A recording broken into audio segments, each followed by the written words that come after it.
What's up, everybody? This is the Grand Like Gazette, where we talk about One Piece damn near every damn day. Welcome to the Who Are the Admirals playlist. That's Kev, I'm Corey. We talk about the Admirals. We talk about their abilities. We talk about their importance. Talk about their past fights. We talk about what we think they're going to do in the future. Why are we talking about this? Because we've seen a lot of them lately, and we're going to see more of them on Egghead. Check out the past ones we've talked about. Let us know which ones we should talk about next. And as always, Kev, who are we talking about today? We got the ship cutter, T-Bone. So he is a vice admiral, but when we first meet him, he's a commander at the time, and that's when we'll actually see him fight Zoro, admirably fight Zoro. But he's a minor antagonist during the Water 7 arc, and he confronted Zoro in front of the sea train. And let's get into it. I mean, his drip is out of this world as far as vice admirals go. I mean, he got some pretty killer outfits. He got a sword. You said the sword name was Bamboo. Yeah, his sword's name is Bamboo. Bamboo. That's pretty tight. That's pretty tight. He does have, just like all vice admirals have, he does possess hockey. But let's get into the fights. The major fights that we've seen him in. My fault. Well, really, it's just the Major one fight, right? Is it Well, one fight? he could be in more. My bad. The only one I can think of is I can't even talk. The only one I can think of is Zoro. You know what I mean? No, you're right, because the other one was actually unseen. But he faced off a Sea King and came out with both of his arms. So I guess the let's go third ahead and fight, just put that him farmer. right above. He did fight Right. that farmer. So okay, now for power scaling, it goes Sea King, T-Bone, Shanks. With the farmer's above T-Bone, I'm guessing. Yeah, the farmer's got to be. This has got to be a crazy farmer. We didn't see him, as we know. One Piece. You don't have to be shown on the screen to be powerful in One Piece. This farmer was a former pirate. I'm pretty sure. But that being said, T-Bone. This is actually an honorable guy. He stands on business. The first time we see him, he is like hauling ass towards a sea train. You know what I mean? Like Zoro's standing on the sea train, like I'm gonna cut you down. He's standing in the middle of Aqua Laguna, a tsunami on a train in the wavy water, and he's like, "Nah, that ain't it. I'ma run." So he's running towards a train on train tracks in water in a class 10 tsunami, and then he, if this was 2025, uses an ability that would be crazily animated. But it's just, it's a hockey slice. Like, when you, at the end of the day, Mihawk does them all the time. It's a hockey slice. And this Or is air before slice. and this is before we really have hockey, but I want to focus a little bit on maybe past accolades. Again, Vice Admiral, you don't get there just by doing nothing, right? You don't get there just by showing up to work every day. His epitaph here, ship cutter. How many ships do you have to break down before people just, hey, that's ship cutter over there? You got to at least take down a crew or two. Exactly. They earn these epitaphs. And I'm bringing up Mihawk again. The first time we see Mihawk, he cuts a ship in half. So it's like, okay, that must be what this dude's on every day of the week against grade C pirates. Sure. We'll call them grade C pirates. You know what I mean? Yeah, yeah. Uh, He's not facing off against anybody big. he ain't cutting down the thousand Mary or I'm sorry, the thousand Sunny. Hey, Maybe the going hey. Mary. The going Mary. Yeah, he might destroy that ship. But it's also about like the crew. And I guess, do we know who's under T-Bone or any of the admirals that work with him? No, as far as this goes, I don't. Maybe when we knew him previously and he was a commander or a captain, he was under somebody. But as a vice admiral, I don't see any subordinates or anything like that. So he's Yeah. not like a G2 guy or anything like that. Yeah. It does look like he was like intimidated by Akainu. But I mean, who wouldn't be? No, You know what I right? He mean? just Akainu has killed his brothers like in arms during the Marineford. We saw him kill and almost try to kill Kobe in front of everyone. Yeah. So. That's kind of crazy. I want to jump to so during the Cross Guild announcement that they have placed bounties on all Marines, uh, vice admirals and up. So that means, as weak as we may find him in certain aspects, he has a pretty high bounty. He has the same bounty as somebody like Kobe, or not Kobe, but Smoker, um, and any of those vice admirals outside of like the heroes and the actual admirals.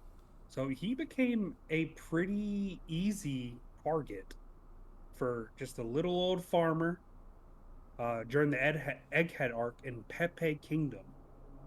He he was just caught in the street, and in order to feed his family, this guy just killed a vice admiral. Yeah, and he was like cheered when he went back to Bucky and all the Cross Guild and stuff like that. Like they were like, "Yeah, this is the guy. Yeah, hey, don't worry, you got a place here, killer. Don't worry, killer. This guy right here got bodies."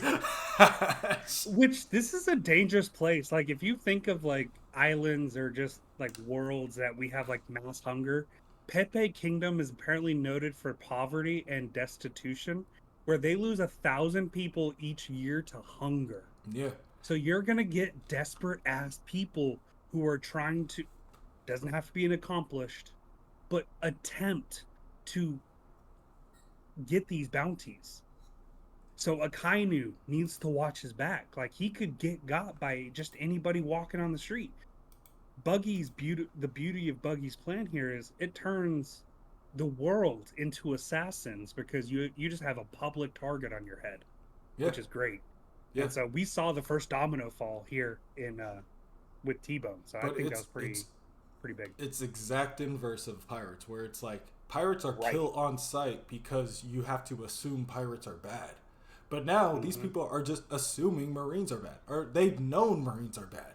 So even if you're not a bad Marine, just like Luffy's not a bad pirate, when they see you, like I guarantee you, if T-Bone was hanging out on Pepe Kingdom, they ain't killing T-Bone. They're like, this is a good dude. You know what I mean? At least there'd be some discussion about it. But no, you just a random Marine with a number on your head. And so, look, there was outcries and rampant revolutions going on in Pepe Kingdom. The Marines went there to quell it. They got tired because it's a lot of work. A lot of people are over there in Marijois, so they're split offensively, so they have to do double the work. This dude was damn near collapsed. Farmer comes up, sneaks him, gets the money. You know what I mean? It's that easy for these people to get the money, but it's like, it's always been that easy. It's just they're getting pushed to that now. And I guess let's talk about this. It's just like T-Bone, from what it says in his description and what we've seen, like he doesn't outright talk down about pirates. Like there have been people that we talked about, I think like last week we talked about somebody where they're just like Doberman as well, where it's like, yo, I hate pirates. Like if we gotta torture them, like sometimes we gotta torture pirates. Like we don't get those vibes from T-Bone. Like T-Bone seems to have just been a good soldier and looking out for the best in people. So yeah, and this couldn't have happened to a nicer person, but with the assassination of T-Bone, it also, the Marines kind of cover up how it took place. So in my opinion, you lying on my dead body, like that's more disrespectful than the people who killed me. Like at least tell the story, like the legit story. How many lies have you told? Exactly. It's just like, how many lies have you guys told? If you're gonna lie on T-Bone, you know what I mean? Like, be like, yo, actually, no, he wasn't just murdered by some random civilian. Because these are like cops at the end of the day. If they find out people in Pepe Kingdom killing admirals in cold blood on the street, guess what? Pepe Kingdom getting attacked. They will stop listening to their higher-ups and a division will go out, just like Sword, on some Daredevil Punisher stuff where they're like, no, we're going to handle business ourselves. So it's like, I guess you have to cover it up for the greater good. But what else isn't the government doing for the greater good? You know what I mean? Agreed. We may get like a tiny flashback. Again, he's not a huge character, so I'm not putting all my eggs in that basket. But we may get a flashback because This outfit isn't just a normal Vice Admiral outfit. Like he got a full drip on. He got a helmet. There What is, looks like to be royalty guard, like chest plates. and he's got that knot like on some Yeah, samurai. samurai, like honorable. Hmm. That's also an honorable thing that he has.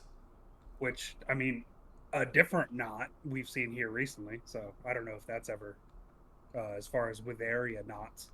But agreed. Like this is the same one Odin, Yamato, they all carry on the back, and he carries a sword on top of that. Is he some like lost relative of Wano? Skeleton looking. Looks a lot like Brook to me if Brook put on a helmet. But I don't know. I'm not putting it in. His role in this story could just be decent Marine, decent person, falls victim to a really unjust system that makes him more worthy dead than alive Yeah, to certain people, and that's gonna be it. Like I'd rather feed my family than you be alive. So I don't know. yeah, and ultimately, like at the end of the day, like he did push the plot forward. Like he is a character that we've seen before that we can be like, oh, like this is an issue then, right? Mm-hmm. I guess this Mm-hmm. is an issue that we got to worry about. Um, I don't know. You guys let us know your thoughts below, and you guys let us know which admiral we should talk about next week.